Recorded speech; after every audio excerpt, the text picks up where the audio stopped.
Religions are like pure rain, falling on earth and nourishing life. It brings about beautiful flowers, trees, and vegetation. In the same way rain is necessary for life, religion and morality are necessary to maintain peace, serenity, and hope. Just as Judaism turns to Moses for their teachings, and the Christians believe that Jesus was sent by God, the Muslims believe that Prophet Muhammad received the revelation of Islam. In the early 600 AD, in the city of Mecca in the Arabian Peninsula, Islam was born to continue the religious traditions set out from the dawn of mankind. The Arabic word Islam is related to Silm and Salam. It means peace and a wholesome surrender to God. Islam is the culmination of the Abrahamic religions. I couldn't understand what was connecting us to the Muslims. Why? Explain that to me. We as Muslims and Christians are in one camp. We do not discriminate between a Muslim and a Christian. Prophet Muhammad says about the people of the Holy Book that our rights are their rights and our duties and their duties are the same. We believe in this case in what Prophet Muhammad says about himself and his brother prophets and messengers. We prophets are brothers. Our religion is one, though our procedural work is diverse. The source of religion is one. We Muslims consider that Islam is the continuity of the previous Abrahamic religions in this final form of Islam. To Muslims, Muhammad is the last prophet, continuing the message of Moses and Jesus Christ. Muhammad emerges within Islam as the final prophet. His example is such within the Muslim community that popularly he's often referred to as the living Quran. That is, he is the model, his practice, his sunnah, what the prophet said and did. The Arabic word Allah is the proper name for God, Lord of the creation, maker and sustainer of this universe and beyond. I think that there's a great misunderstanding. People act as if Allah is somehow a special private name, when in fact it's the Arabic word for God. There's of course one God in the universe, and Judaism, Christianity, and Islam all relate to this same God. In medieval Judaism, the medieval commentators who wrote in Arabic referred to that God as Allah, just as the Muslims and Christian commentators also referred to God as Allah. Muslims believe from the unity of God comes the unity of the universe and the unity of religion. From this unity stems the fraternity of all people and all beliefs. Prophet Muhammad says, all creatures are God's dependents. He didn't say the Muslims only, or the Christians, or the Jews. All creatures are God's dependents. The most lovable to God is he who is most helpful to God's dependents. All three of the major religions have a book that helps them interpret the will of God. For the Muslims, this book is the Quran.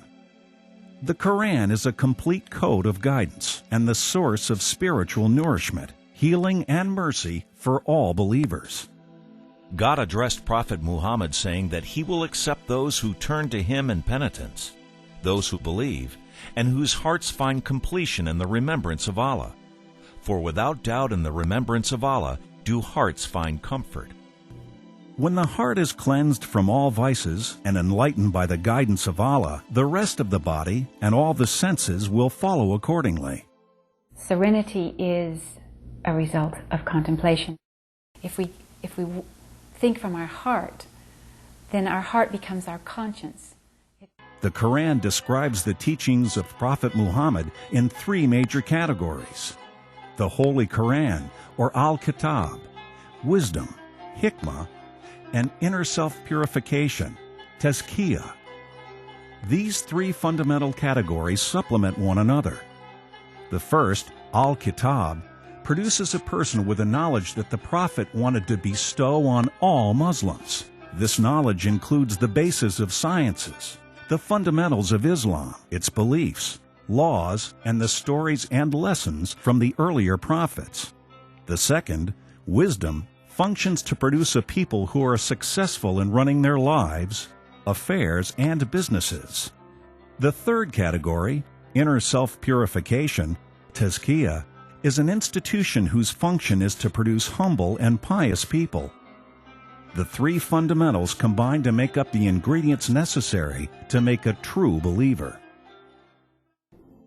The Quran also speaks about the people of the book, who are Christians and Jews. Islam holds a special status for them, since they received revelations from God and believe in the Day of Reckoning. It is wrong to say that Islam teaches violence between Muslims and Christians or Muslims and Jews. Islam emphasizes that you have these two traditions, especially Judaism and Christianity, they have many things in common.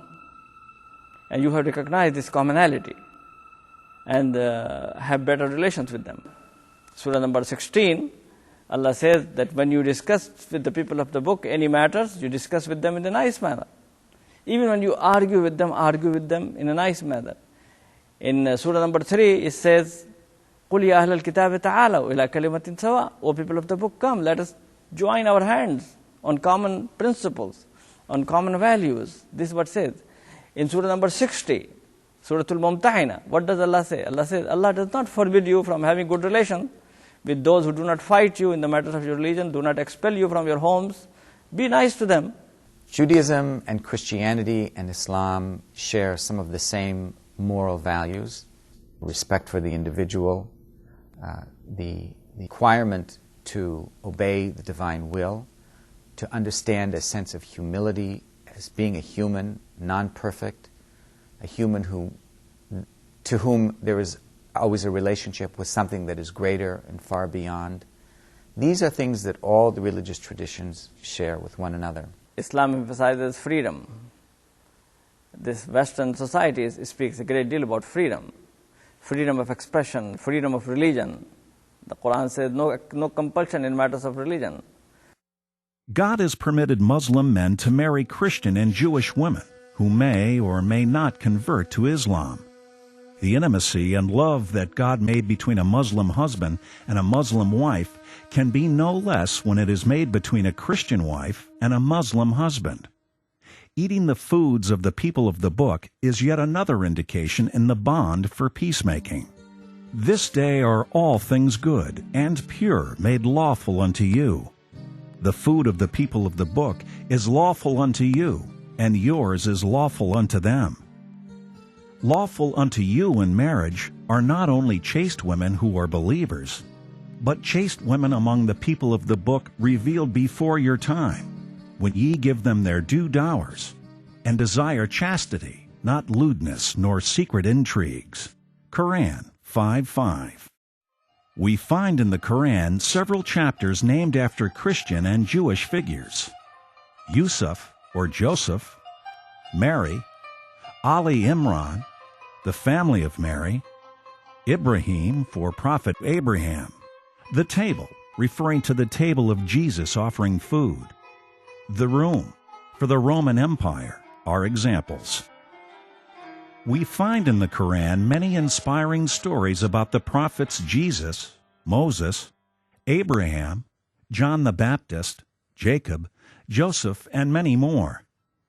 Muslims are inspired by the teachings of these holy prophets, much the same as their inspiration from the Prophet Muhammad.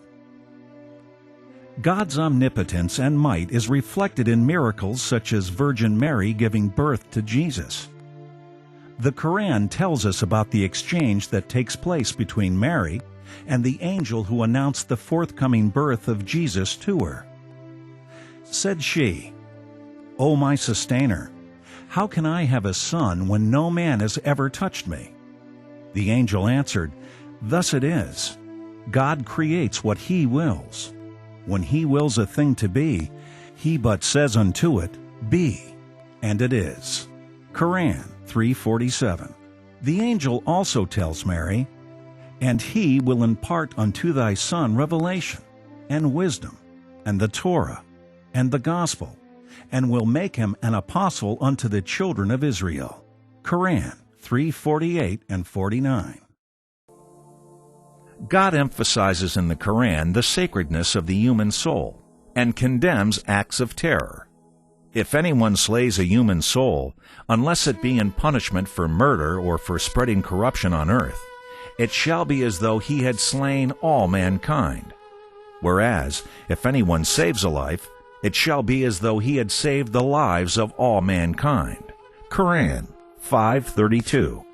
Muslims believe that any regulation or act made for saving a human life, such as traffic regulations, medicinal child-proof bottling, and the protection of the ecological system, are examples for saving the human life. A Muslim is rewarded for inventing and practicing such measures and showing respect for the human soul. Muslims believe in the fraternity of all people. God said, "O humankind, we created you from a single pair of a male and female, and made you into nations and tribes, that you may know and deal with each other in kindness, not that you may despise each other. Verily, the most honored of you in the sight of God is the most righteous of you, and God is knower, aware." Quran 49:13. Islam, the very word comes from peace, the word meaning peace, and Islam is a religion of peace. Muhammad the Prophet embraced Christians, he embraced Jews. Jews and Christians lived among Muslims and under Muslim authority and had the freedom to practice their religion and conduct their affairs as they did before Islam. If there is communication and understanding, then there is friendship, collaboration, and bridge building. If dialogue between Christians and Jews was the mandatory work after the Holocaust, dialogue between Jews and Christians and Muslims is the mandatory work in our own day and time. My own Christian tradition says, treat your enemy with respect and love, and turn your enemy into your friend. There's a table where we can sit down and talk long before we have to get to acts of desperation. We are all our brother's keepers. We all must love our neighbors. And we have an ethical obligation not to destroy one another. For 70 years, Muslims and Christians performed their rituals and prayers side by side before the Umayyad Mosque in Damascus, Syria, was expanded in 705. Caliph al-Walid ibn Abdul Malik bought the St. Baptist Church, which was east of the mosque, from the Christians in exchange for 4 other churches in the city. Today, the tomb of John the Baptist stands in the center of the Umayyad Mosque, along with the original baptismal well and stone-made pot. One of its minarets is known as the Minaret of Jesus. Muslims believe that Prophet Jesus will be returning to earth and will start his mission from this holy place. Muslims are then supposed to follow him as well as Christians. Islam enlightened the world with spirituality and social and industrial sciences, and added to the Judeo-Christian world a 1.7 billion Muslim population who adored and revered Jesus and Moses and all other Israelite prophets. I believe positive-minded Muslims, Jews, and Christians have an obligation to work together. The word salam clearly is related to shalom, and for us that means in the Hebrew wholeness, peace. I tell them that a tree cannot live without a root, and the root of religion is love. We all have a responsibility to listen. As a people, we can't go back to segregating ourselves, that we must come together more regularly, that is something that will feed us, and for tomorrow to be a hopeful tomorrow rather than a fearful tomorrow. This is the only way to be. All religious communities, Jews, Christians, and Muslims, are forced today to re-examine those early points of contact and to reclaim the best of those points of coexistence and rationales for coexistence that exist within the tradition, and to build on that in the 21st century. I think that what we have to do to get together is have humility. all the faiths have to have more humility. Let's start a new crusade of comradeship, لنبدأ حملة جديدة friendship. والصداقة. We're in the same camp. There is a place for acceptance of other religions within monotheism, within every expression of monotheism, but you don't always see it. We are friends, and we love one another and help one another. We are members of the same family, sharing the great grandparenthood of a pair of people, Adam and Eve. It's absolutely critical that Muslims and Christians and Jews work together in order to understand one another better, because the essence of the divine will is really the same between all of us. There are so many parallels, religious, social, moral, and ethical, in the three monotheistic religious traditions. It seems just a shame that we haven't done a better job of working together. We're all part of the same family, and we really have our differences. Sometimes those differences are substantial. Very often those differences are really quite petty. It's absolutely critical that we learn to be a little bit more generous and respectful of the other, so that we can learn to live together and to work together on common cause. I think when we draw on the best heart of our faith traditions, we have the resources from God that we need to achieve peace and to live at peace with one another. And isn't this the desire of everyone who is a lover of God, is to live at peace with God and at peace with our neighbors. And the dynamic interaction between these religions could perhaps reveal something new in our own age that no one has discovered in ages past. It's a threshold to a brand new reality, and I believe it has God all over it.